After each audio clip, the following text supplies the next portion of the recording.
Mister निदाद, आप और आपकी वाइफ कोरोना पॉजिटिव आई हैं, लेकिन आपके सिस्टम्स बहुत माइल्ड हैं, इसलिए आप दोनों को आपके घर पर ही सेल्फ क्वारंटाइन में रहना होगा। ये रही आपकी कोरोना वायरस हेल्पलाइन का नंबर। अगर आपकी तबीयत ख़राब लगे तो आप इस नंबर पर फ़ोन करिएगा। आपको हॉस्पिटल ले जाने का पूरा इंतज़ाम हो जाएगा। अभी आपको हॉस्पिटलाइजेशन की कोई ज़रूरत नहीं। अब आप घर जा सकती हैं। Good luck. निनाद और अम्बा डॉक्टर की बातें सुनकर सदमे में थे। कोरोना और उनको दोनों के चेहरे पर हवाइयाँ उड़ रही थी। कोरोना के खौफ से दोनों के चेहरे पर मानो रक्त निचुड़ सा गया था। उन्हें लग रहा था मानो उनके पांव तले ज़मीन न रही थी। हॉस्पिटल से बाहर निकलकर निनाद ने अपनी पत्नी अम्बा से कहा, प्लीज़ अम्बा, घर चलो, तुम्हारी भी तबीयत ठीक नहीं है। कोरोना का नाम सुनकर मैं हिल गया हूँ। कोरोना से मौत की इतनी कहानियाँ सुनकर मुझे दहशत सी हो रही है। बहुत घबराहट हो रही है। तुम साथ होगी तो मेरी हिम्मत बनी रहेगी। प्लीज़ अम्बा, ना मत करना। फिर घर जाओगी तो माँ को भी तुमसे बीमारी लगने का डर रहेगा। निदाद के मुंह से प्लीज़ और घर जाने की रिक्वेस्ट सुनकर अम्बा बुरी तरह से चौंक गई थी।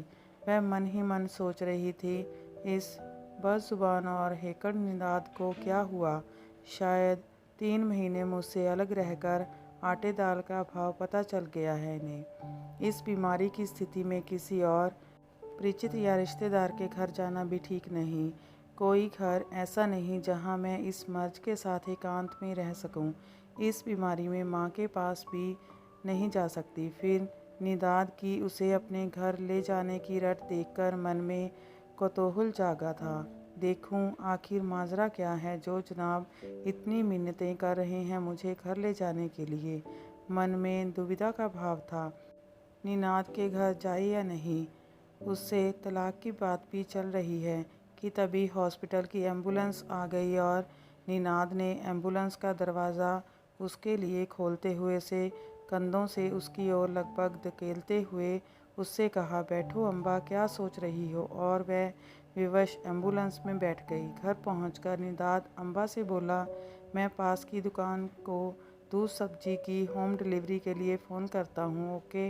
दुकान को फ़ोन कर निदाद नहा धोकर अपने बेडरूम में लेट गया और अम्बा घर के दूसरे बेडरूम में।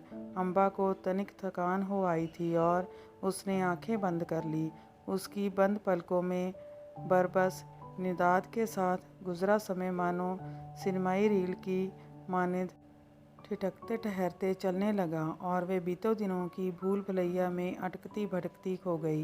वह सोच रही थी, जीवन कितना निश्चिंत होता है। निदाद से ब्याह कर वह कितनी खुश थी, मानो 7वें आसमान में हो। लेकिन उसे क्या पता था, निदाद से शादी उसके जीवन की सबसे बड़ी भूल होगी। एक सरकारी प्रतिष्ठान में वैज्ञानिक अम्बा और एक बहुराष्ट्रीय प्रतिष्ठान में वैज्ञानिक निदाद का 3 वर्षों पहले विवाह हुआ था। निनाद ने उस दिन अपने शहर की किसी कॉन्फ्रेंस में अपूर्व लावण्यमयी अम्बा को बेहद आत्मविश्वास से एक प्रेजेंटेशन देते सुना था और वह उसका मुरीद हो गया।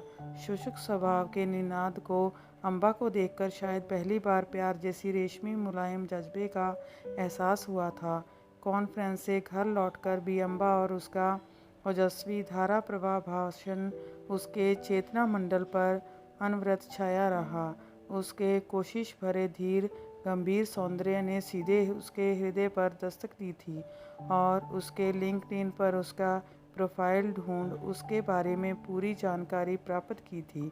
उसके माता पिता की बहुत पहले मृत्यु हो चुकी थी, इसलिए उसने स्वयं उसे फ़ोन कर और फिर उसे मिलकर उसे विवाह का प्रस्ताव दिया था। अम्बा की विवाह योग्य उम्र हो आई थी, सो मित्रों परिचितों ने निदाद की नौकरी, घर परिवार और चाल चलन की तहकीकात कर उसने निनाद से विवाह करने की हामी भर दी। अम्बा की मात्र माँ जीवित थी। वह बेहद गरीब परिवार से थी। पिता एक पोस्टमैन थे।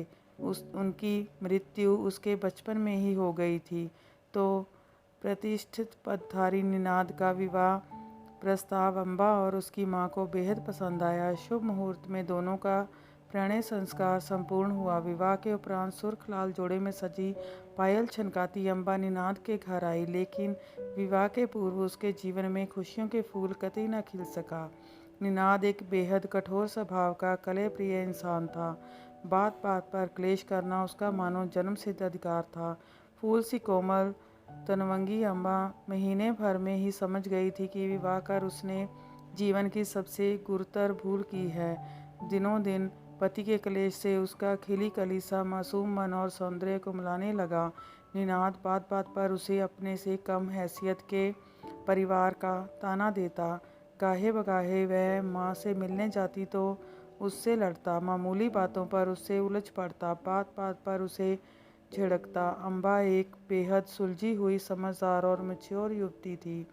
वह भरसक निनाद को अपनी ओर से कोई मौका नहीं देती कि वह क्रुद्ध हो, लेकिन दुष्ट निनाद किसी न किसी बात पर उससे तकरार कर ही बैठता। निनाद अम्बा के विवाह को 3 वर्ष बीत चले। पति के खुराफाती स्वभाव से त्रस्त अम्बा कभी कभी सोचती पति से अलग होकर उसे इस यातना से मुक्ति मिल जाएगी।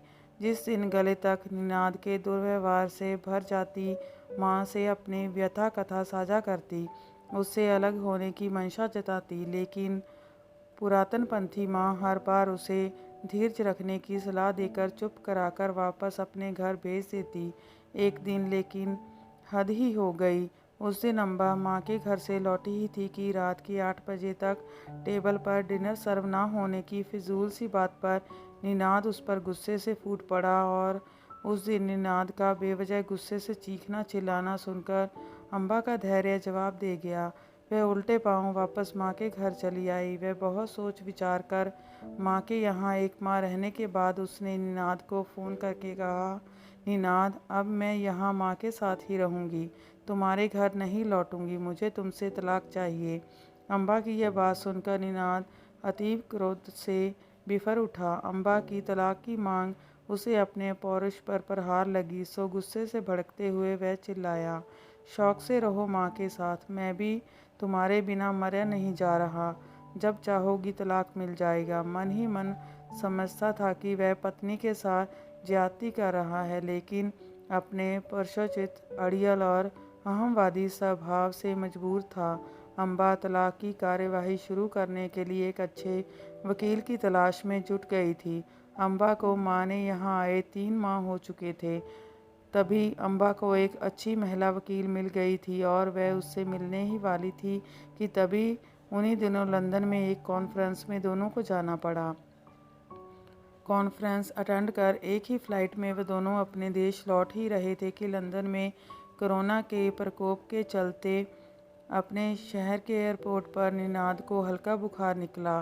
फिर हॉस्पिटल में दोनों का कोरोना का टेस्ट हुआ और उसमें दोनों कोरोना पॉजिटिव निकले कि तभी निनाद की पुकार से उसकी तंद्रा टूटी और वह वर्तमान में वापस आई और दौड़ी दौड़ी निनाद के पास गई। निनाद आंखें बंद कर लेटा हुआ था। अम्बा, मेरे पास बैठो, मुझे कुछ अच्छा नहीं लग रहा। कैसा लग रहा है निनाद? बहुत कमज़ोरी लग रही है और घबराहट हो रही है।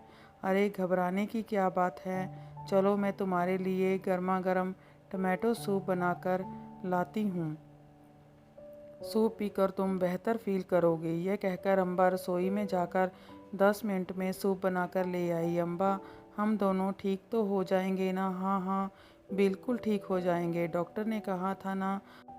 हम दोनों के ही सिस्टम्स बहुत माइल्ड हैं, डरने की कोई बात नहीं है। तुम सोने की कोशिश करो, सो लोगे तो बेहतर फील करोगे। ज़िंदगी के इस मोड़ पर वह स्पष्टता से कुछ सोच नहीं पा रही थी कि क्या करे। बीमारी के इस दौर में निनाद एकदम बदला बदला नज़र आ रहा था। वह बेहद डर गया था।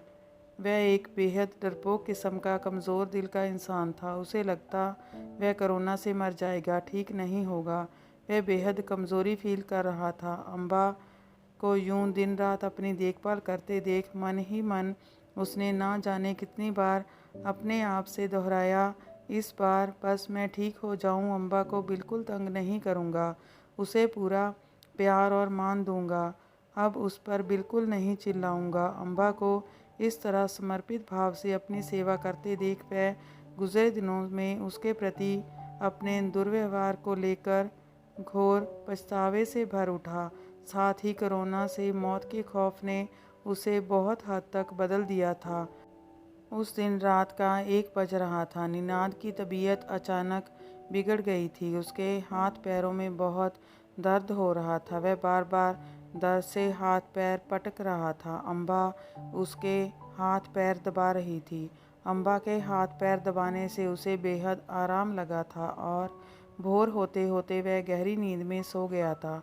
इतनी देर तक उसके हाथ पैर दबाते दबाते अम्बा भी थकान से बेदम हो गई थी, लेकिन मन में कहीं अबूझ सुकून का भाव था। वह कोरोना की वजह से निनाद में आए परिवर्तन को भांप रही थी। निनाद अब बेहद बदल गया था। उसकी आंखों में अपने लिए प्यार का समुंदर उमड़ते देख वह मानो भीतर तक भीग उठती, लेकिन दूसरे ही क्षण पुराने दिनों की याद कर भयभीत हो उठती। अगले सुबह अम्बा ने डॉक्टर को बुलाया। उन्होंने निनाद के लिए कुछ दवाइयाँ लिख दी। उन दवाइयों से निनाद की तबीयत धीमे धीमे सुधरने लगी थी। 10 दिनों में वह बिस्तर से उठ बैठा था। वह दिन उन दोनों की ज़िंदगी का एक अहम दिन था जब दोनों अस्पताल में टेस्ट के बाद कोरोना नेगेटिव निकले थे। अभी उन्हें 14 दिनों तक क्वारंटाइन में और रहना था। सो दोनों फिर से निनाद के घर चले गए। घर पहुंचकर निनाद ने अम्बा से कहा, अम्बा, मैं ताउम्र तुम्हारा शुक्रगुजार रहूँगा कि तुम मेरी सारी ज्यादतियाँ भूलकर मुझे मौत के मुंह से वापस खींच लाई। मैं वादा करता हूँ तुमसे अब कभी पुरानी गलतियाँ नहीं दोहराऊँगा, कभी बेबात तुम पर नहीं चिल्लाऊँगा। I am really very sorry. मुझे माफ़ कर दो। निनाद, तुम्हारे माफ़ी मांगने से क्या, रो रो कर कुड़ते झींकते तुम्हारे साथ बिताए 3 साल अनहुए हो जाएंगे। उन 3 सालों में तुमने मुझे जो दर्द दिया, तुम्हारे सॉरी कह देने से क्या उसकी भरपाई हो जाएगी? मैं कैसे मान लूँ कि तुम अब पुरानी बातों को नहीं दोहराओगी? नहीं नहीं, हम अलग अलग ही ठीक हैं। अब मुझ में तुम्हारी फिजूल की कले को झेलने की सहन शक्ति भी नहीं बची है। मैं अकेले बहुत सुकून से हूँ। उसकी बातें सुन निनाद ने उससे फिर से मिन्नतों की, अम्बा, मेरा यकीन करो, तुमसे अलग रहकर अब मुझे अपनी गलती का एहसास हो गया है कि मैंने तुम्हारे साथ बहुत अन्याय किया, बेवजह तुमसे झगड़ा करता रहा। प्लीज़ अम्बा, एक बार मुझे माफ़ कर दो। वादा करता हूँ तुम्हें कभी मुझसे शिकायत नहीं होगी। प्लीज़ अम्बा। निनाद की ये बातें सुन अम्बा को अभी तक यकीन नहीं हो रहा था कि ये वही निनाद है जो कुछ महीने पहले तक उससे बात बात पर लड़ाई मोल लेता था, बहाने बहाने से उसे सताता था। कुछ सोचकर उसने निनाद से कहा, इस बार तो मैं तुम्हारी बात मान लेती हूँ, लेकिन एक बात कान खोलकर सुन लो। अगर अब तुमने फिर से बेबात मुझसे कभी भी कलह की, बेवजह मुझसे झगड़े, तो मैं उसी वक्त तुम्हें छोड़कर चली जाऊंगी और तुमसे तलाक लेकर रहूंगी। पढ़ी लिखी, अपने पैरों पर खड़ी हूँ, अकेले ज़िंदगी काटने का दमखम रखती हूँ। इतने दिनों से अकेले बड़े चैन से रह रही हूँ। अब मैं तुम्हें अपनी मानसिक शांति भंग करने की इजाज़त हरगिज़ हरगिज़ नहीं दूंगी, ना ही अपनी बेइज्जती करवाऊंगी। तुम्हें अपनी गलती का एहसास हो गया, इसलिए इस बार तो मैंने तुम्हें माफ़ कर दिया, लेकिन याद रखना अगली बार तुम्हें कतई माफ़ी नहीं मिलेगी। नहीं नहीं अम्बा, भरोसा रखो, अब मैं तुम्हें शिकायत का मौका हरगिज़ हरगिज़ नहीं दूंगा। मैं वास्तव में अपनी पुरानी ज़्यादतियों के लिए बहुत शर्मिंदा हूँ। अब हम एक नई ज़िंदगी की शुरुआत करेंगे। ज़िंदगी की ये दूसरी पारी तुम्हारे नाम, माई लव। ये कहते हुए निनाद ने अम्बा को अपने सीने से लगा लिया था। पति की बाहों में बंधी अम्बा को लगा मानो पूरी दुनिया उसकी मुट्ठी में थी। निनाद के साथ साझा सुगत भविष्य के सतरंगे सपने उसकी आंखों में झिलमिला उठे। उसे लगा एक अरसे बाद उसके चारों ओर खुशियों के फूल महक उठे थे।